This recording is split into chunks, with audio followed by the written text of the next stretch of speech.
Twese turabizi ko iyo umwana avutse adahita yuzura ingobyi ako kanya.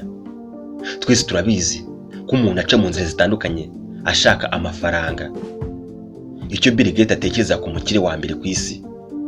Umuntu umwe yabajije umukire wa mbere ku isi, Bill Gates, ati mbese hari undi mukire uzi waba ukurusha ubukire? Bill Gates ati yego ndamuzi, hari undi muntu nzi w'umukire kundusha. Iki ni ikiganiro Inzira ya Muntu mu cyumva kandi kigatambuka kuri The Maximum TV Rwanda. Nitwa Dieudonné Ayishakiye, bahaye ikaze. Icyo Bill Gates atekereza ku mukire wa mbere ku isi.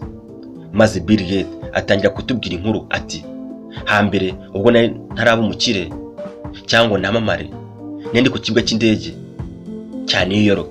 Icyo gihe nabonye umuntu uri gucuruza ikinyamakuru, maze nifuza kugura ngo nyisome, ariko nisatse nsanga nta mafaranga mfite yo kukigura.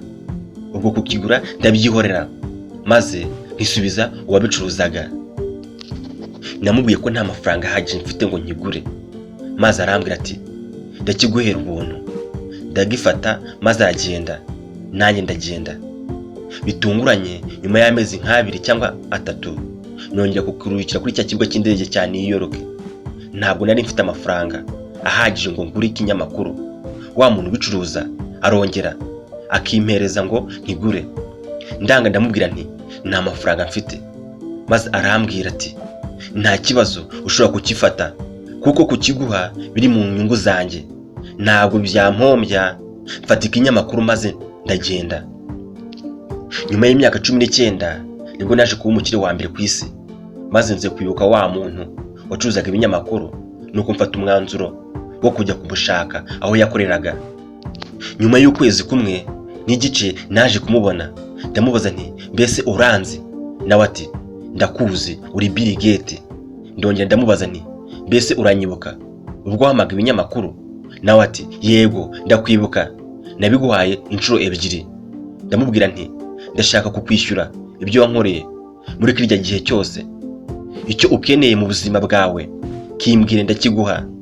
Maze yitonze aransubiza ati naguhaye ubufasha ubwo nari umukene nicuruza ibinyamakuru ngo mbone icyo kurya, none urashaka kumfasha ubu koko wabaye umukire wa mbere ku isi? Mbese ni gute wanyishyura ibingana n'ibyo naguhaye?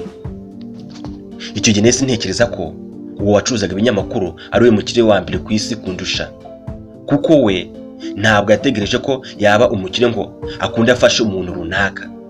Abantu bakeneye kumenya iki?